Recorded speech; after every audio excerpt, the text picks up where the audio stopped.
Hey guys, today I'm gonna show you how to transfer video from Samsung Galaxy S26 Ultra to iPhone. So this method will work any iPhone.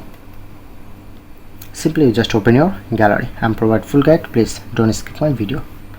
You just select any video and photo. So like I'm select this video. So long press to select. Press on to share option.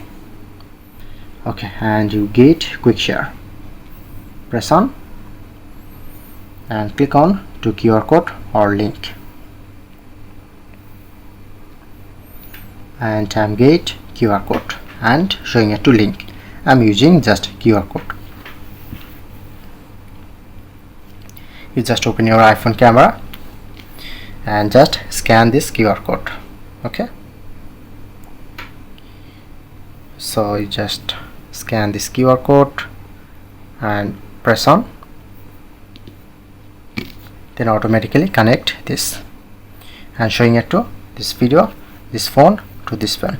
Need to download. Press on to select, just select all or one by one.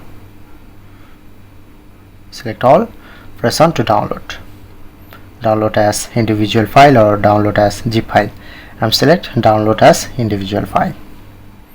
Okay, now it's downloading.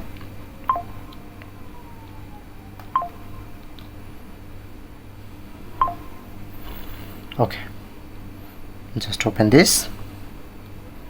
Now successfully download this. That's it.